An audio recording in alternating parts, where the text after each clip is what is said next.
નિયતિને આધીન છે એનો મતલબ એમ કે સૂર્ય હંમેશા તાપ આપે તો તડકો જ આપે, એ ક્યારે શીતલતા ના આપે. અને ચંદ્રમા હંમેશા શીતલતા આપે તો શીતલતા જ આપે, ક્યારે તાપ ના આપે. પણ કવિની સૃષ્ટિ નિયતિને આધીન નથી. કવિ તો લખે કે જેઠ માસ હતો, સૂર્ય ભયંકર તપતો હતો અને કોઈ વિરહની સ્ત્રી એના પ્રિયતમના પ્રતીક્ષામાં હતી અને ત્યાં જ એને સમાચાર મળ્યા કે આજે વર્ષો પછી એના પ્રિયતમ પધાર્યા છે અને પોતાના ખુલ્લા ચરણારવિંદથી એ જેઠ માસમાં તપતા સૂર્યમાં દોડતી દોડતી જાય છે. પણ આ વખતે એને એ જેઠ માસનો સૂર્ય પણ શીતલતા આપી રહ્યો છે, કારણ કે પ્રિયતમનું મિલન છે. ને જ્યાં ચંદ્રમા દરેકને શીતલતા આપે અને એ કોઈ વિરહની પૂર્ણિમાની રાત્રિએ બેઠી છે અને ચંદ્રમાને જોઈને પોતાના પ્રિયતમની યાદ આવે છે. અને સુદાસજી પણ કહે છે ને, પિય બિન ચંદ લગ્યો દુઃખ દેન. પોતાના પ્રિયતમના વિયોગમાં આ ચંદ્રમા પણ એને દુઃખ આપવા વાળો લાગ્યો, પીડા આપવા વાળો લાગ્યો, તપાવવા વાળો લાગ્યો. એમ બ્રહ્માની સૃષ્ટિ કરતા પણ કવિની સૃષ્ટિ શ્રેષ્ઠ, અને કવિ કરતા પણ આ તો ભગવદીય છે. અને ભગવદી કોને કહેવાય? કે જે કલ્પના કરીને ન લખે, કલ્પના કરીને ન ગાય. આમણે કંઈ કલ્પના કરીને અનુભવ નથી કર્યો, આમણે તો જે દેખાયું અને એના સ્પર્શ કરીને હૃદયના જે આવેશ આવ્યા, હૃદયમાં જે સ્નેહની ઉર્મિઓ પ્રગટી, હૃદયમાં જે આનંદના હિલોર આવ્યા, અને એ રોકવાનો પ્રયત્ન ગોપીએ કર્યો પણ પોતે અસમર્થ રહી અને હૃદયના ભાવ આ શબ્દોના પાત્રમાં ભરી ભરીને બહાર વહેવડાવવા લાગી.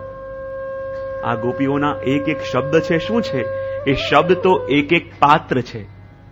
અને માત્ર શબ્દોને સમજીશું તો ખાલી પાત્ર હાથમાં આવ્યા, પણ પાત્ર મહત્વનું નથી હોતું, અંદર ભરીને જે મોકલવામાં આવ્યું છે એ મહત્વનું હોય. એક એક શબ્દ એક એક પાત્ર છે, જે એક એક પાત્રની અંદર ગોપીઓના એક એક રસ, ગોપીઓના એક એક ભાવ ભરીને વ્યક્ત કરાયા છે. ને જ્યારે શબ્દોને ભેદીને અંદર રહેલા એ રસનો અનુભવ આપણને થાય ત્યારે સાચા અર્થમાં એ ગોપીઓની ભાવના, એ ગોપીઓની કામના, એ ગોપીઓની પ્રીતિને આપણે જાણી શકીએ. તો આવો એ જ પ્રમાણે ગોપીઓના શબ્દોમાં શબ્દ મેળવી આપણે પોતાના ભાવને વહેતો કરીએ. અને આ ગીત ગાતા ગાતા એ કલ્પના કરીએ, ગીત ગાતા ગાતા એ મનોરથ કરીએ કે આ શબ્દોના પારી તૂટે. જેમ નહેર હોય અને નહેરની વચ્ચે વચ્ચે જલ વહેતું હોય, દૂર ઉભાલાને દેખાય નહીં, એમાં શબ્દો નહેર રૂપે છે અને અંદર જે વહી રહ્યો છે એ ગોપીઓનો પ્રેમ રસ છે. તો આ શબ્દોને ભેદીને જ્યારે એ રસમાં ડૂબીએ તો સાચા અર્થમાં એ યુગલ ગીતનો આસ્વાદન આપણે કરી શકીએ. તો આવો ગોપીઓના સ્વરમાં સ્વર મેળવી આપણે પણ એમને પામવાનો પ્રયત્ન કરીએ. શુક ઉવાચ ગોપ્ય કૃષ્ણે વનમ જાતે તમનુદ્રુત ચેતસ કૃષ્ણ લીલા પ્રગાયન્ત્યો નિન્યુ દુઃખેન વાસરા.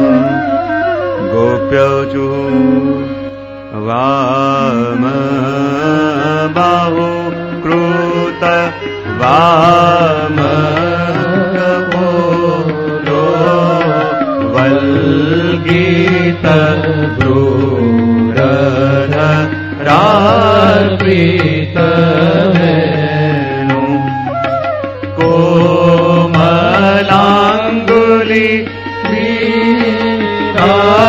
શ્રીતમાર્ગમ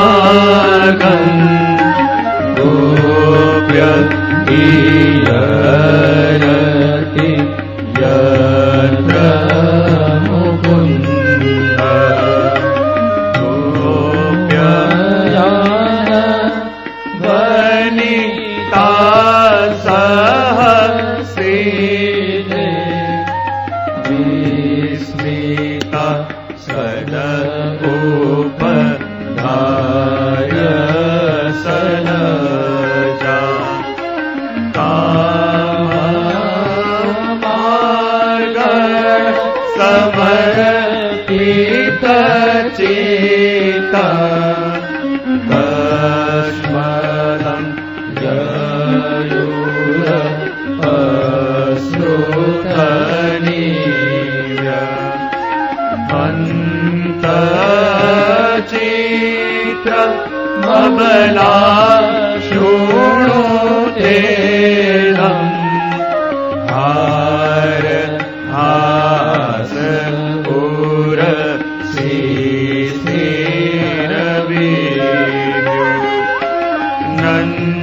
स्कन्दशूनु रय मार्तनाना नर्मदो यरहि पूजितवे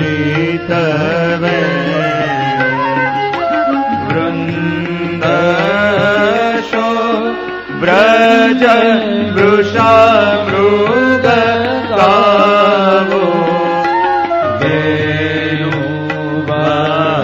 वेणुवाद्यरुत चेतस आरा दन्तदष्ट कमला द्रुत कर्णा निन्द्रिता लिखित चित्रमिवासन् परहीनस्तबक धातु पलाशै मल्लपरि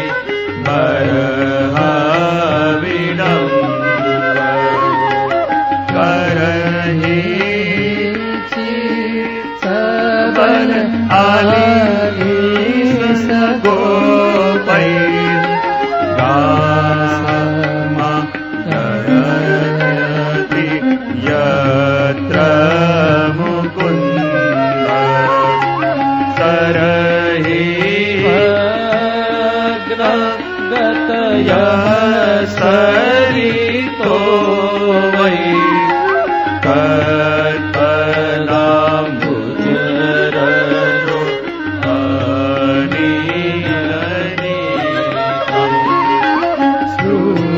श्रूयति वयमिवा बहु पुण्या प्रेम वेपित भुजा स्मिताप अनुचरै समनुवर्णित वीर आदि पुरुष इवाचरभूति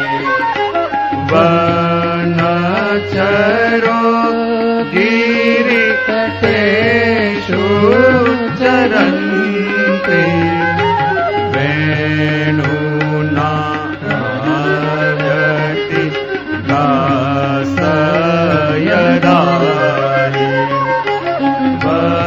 वनलता सर्व आत्मनि विष्णु यञ्जन्त्यतीव पुष्पफलाढ्या प्रणतभार विटपा मधुधारा प्रेम रुष्ट तन सहस्रजुष्णु